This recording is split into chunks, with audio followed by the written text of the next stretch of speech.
दोस्तों 10 मार्च 2024 को prime minister Modi के द्वारा उत्तर प्रदेश में 5 न्यू एयरपोर्ट का उद्घाटन किया गया था। Moradabad airport, Aligarh airport, Azamgarh airport, Chitrakoot airport और श्रावस्ती एयरपोर्ट। मुरादाबाद एयरपोर्ट को छोड़ करके इन चारों एयरपोर्ट पर लखनऊ से फ्लाईविंग के माध्यम से फ्लाइट को चालू कर दिया गया है। फ्लाईविंग एक छोटा हवाई जहाज है जिसका यूज एक जिले से दूसरे जिले में जाने के लिए करते हैं। ना हमारा सवाल ये है कि जब मुरादाबाद एयरपोर्ट को चालू कर दिया गया है तो फिर मुरादाबाद के लोग फ्लाइट का सफर क्यों नहीं कर पा रहे हैं, यहाँ से फ्लाइट क्यों नहीं उड़ रही है। आइए जानते हैं आज मुरादाबाद एयरपोर्ट के बारे में।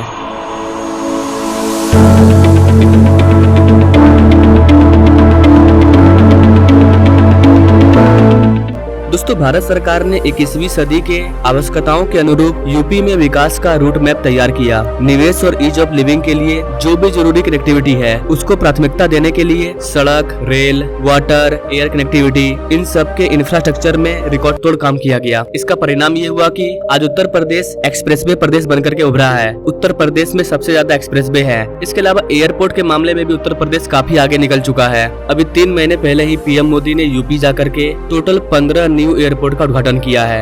एक बार में 15 एयरपोर्ट का उद्घाटन करना, दिस इज अनबिलीवेबल। आपको बताना चाहेंगे गाइस कि पिछले 10 वर्षों में देश में हवाई अड्डों की संख्या देश के सारे हवाई अड्डों की संख्या से डबल हो चुकी है। मतलब ये कि पिछले 70 सालों में भारत में जितना नए एयरपोर्ट को बनाया गया था उतना एयरपोर्ट पीएम मोदी ने 10 सालों में बना करके दिखाया है। और यही है गति शक्ति। न सिर्फ एयरपोर्ट बड़ा है बल्कि हवाई जहाज से यात्रा करने वाले जो पैसेंजर है उनकी संख्या भी डबल हो चुकी है, डबल से ज्यादा। ये दिखाता है कि भारत का एविएशन सेक्टर किस तरह से ग्रो कर रहा है। आज से 3 महीने पहले 10 मार्च 2024 को 5 न्यू एयरपोर्ट का उद्घाटन किया गया। ये पांचों एयरपोर्ट मिलकर के हर साल 1 लाख यात्रियों को सेवा प्रदान करेंगे। इन पांचों एयरपोर्ट में से 4 एयरपोर्ट चालू हो गया है लेकिन मुरादाबाद एयरपोर्ट चालू नहीं हुआ है। अब सवाल आता है कि मुरादाबाद एयरपोर्ट आखिर क्यों नहीं चालू हुआ है। एयरपोर्ट को खुलने से 3 महीना हो चुका है, इलेक्शन भी खत्म हो गया, इलेक्शन का रिजल्ट भी आ गया। आखिर मुरादाबाद एयरपोर्ट में प्रॉब्लम क्या आ रही है। मुरादाबाद के लोग पिछले 10 सालों से अपने मुरादाबाद से हवाई यात्रा का सेवा पाने के लिए इंतजार कर रहे हैं। मैंने पहले भी आपको कई वीडियो में बताया है कि उत्तर प्रदेश में जितने भी एयर स्ट्रिप थे उन सबको एयरपोर्ट में तब्दील किया जा रहा है ताकि जिस भी इलाका में एयर स्ट्रिप है उस इलाके के लोगों को हवाई जहाज की सुविधा मिले। ये यूपी गवर्नमेंट का अपना प्रोजेक्ट है। ठीक वैसे ही मुरादाबाद एयरपोर्ट एक एयर स्ट्रिप था।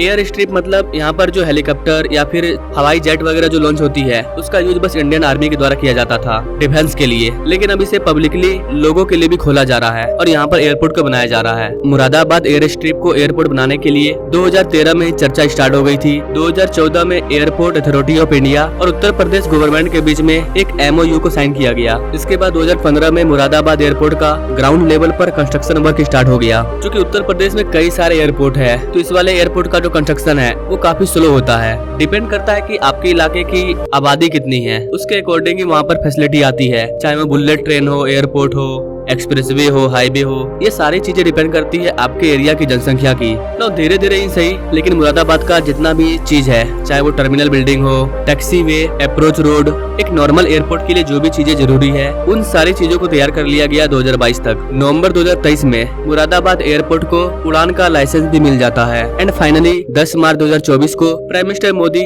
मुरादाबाद एयरपोर्ट का उद्घाटन कर देते हैं। एयरपोर्ट का उद्घाटन करने के साथ ही ये खबर निकल करके सामने आती है कि इंडोनेशिया के पायलट यहाँ पर फ्लाइट को उड़ाएंगे। लेकिन 19 मार्च को ये खबर निकल करके सामने आती है कि फ्लाईविंग कंपनी उनके पास पायलट की कमी हो रही है। इसके अलावा फ्लाईविंग के पास विमान की भी कमी हो रही थी। ऑल्दो फ्लाईविंग के द्वारा 6 नए सीटर विमान को मंगाया भी गया था लेकिन उन्हें अब तक लाइसेंस नहीं मिला था। यही कारण है कि यहाँ से फ्लाइट चालू नहीं हो पाया। यहाँ के लोगों का कहना है कि जब विमान और पायलट मौजूद है नहीं है तो फिर एयरपोर्ट का उद्घाटन क्यों किया गया, बंद ही रहता तो अच्छा रहता। आश्चर्य की बात यह है कि मुरादाबाद एयरपोर्ट से फ्लाइट को उड़ाने की तैयारी इसके उद्घाटन के 2 महीने पहले से ही कर ली गई थी। और उद्घाटन होने के बाद क्या हुआ कंपनी के साथ, कंपनी ने अपना मन बदल लिया और ये सब बहाना बनाने लगे। एक रीजन ये भी हो सकता है कि मुरादाबाद एयरपोर्ट पर विमान के अलावा फ्यूलिंग की व्यवस्था भी नहीं है। यहाँ के अधिकारी का कहना है कि मुरादाबाद से लखनऊ 355 किलोमीटर दूर है। आने जाने में लगभग 2.25 घंटे का समय लग जाता है। ऐसे केस में छोटे फ्लाइट में इतना फ्यूल नहीं होता है, इसलिए मुरादाबाद में एक फ्यूल स्टेशन का होना जरूरी है। लेकिन यहाँ पर फ्यूल स्टेशन को बनाने के लिए अभी कोई भी प्लानिंग नहीं किया गया है। तो एक बड़ा रीजन ये भी है कि फ्यूल स्टेशन न होने की वजह से यहाँ से फ्लाइट को उड़ने में डिले हो रही है।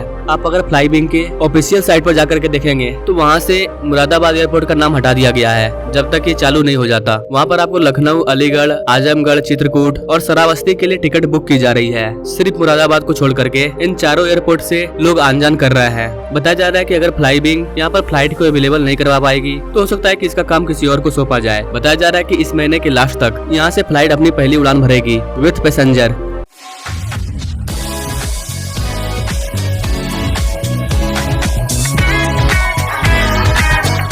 मुरादाबाद एयरपोर्ट का काम इसलिए भी रुका हुआ है क्योंकि इसे और बड़ा किया जाना है। मुरादाबाद एयरपोर्ट के एक्सपेंशन के लिए सरकार 500 एकड़ की जमीन एक्वायर करना चाह रही है। जमीन अधिग्रहण करने के बाद 20,000 स्क्वायर फीट के एरिया में यहाँ पर अलग से न्यू टर्मिनल बिल्डिंग को बनाया जाएगा और यहाँ पर फ्यूल स्टेशन को भी बना दिया जाएगा। ना ओवरऑल देखा जाए तो मुरादाबाद एयरपोर्ट अगर चालू नहीं हुआ है तो इसके पीछे कुछ रीजन है, जैसे कि इसको विस्तार किया जाना है, फ्यूल स्टेशन की सुविधा नहीं है। अब सरकार ने इतना सारा यहाँ पर पैसा खर्च किया है तो ये बंद तो नहीं रहेगा, ये चालू होगा। तो यहाँ के जो लोग हैं उनको थोड़ा सा और वेट करना चाहिए कि एयरपोर्ट अगर बन गया है तो चालू होगा। कुछ इशू आ रही है जिसको कि सरकार सॉल्व करेगी। अभी सरकार इलेक्शन में बिजी थी, योगी गवर्नमेंट को इलेक्शन में सदमा भी लगा है, सीट काफी ज्यादा कम आया है तो सरकार उधर परेशान है। बाकी आपको क्या लगता है गाइस, मुरादाबाद एयरपोर्ट क्यों अब तक बंद पड़ा है, कब तक ये चालू होगा? अगर आप मुरादाबाद से हमारे वीडियो को देख रहे हैं तो कमेंट में जय हिंद जरूर लिखें। अगर आप भारत के किसी और डिस्ट्रिक्ट से हमारे वीडियो को देख रहे हैं तो कमेंट में अपने राज्य के बारे में जानने के लिए पार्टिकुलर प्रोजेक्ट का नाम लिख सकते हैं। बाकी मिलेंगे अगले वीडियो में एक नई जानकारी के साथ, तब तक के लिए जय हिंद।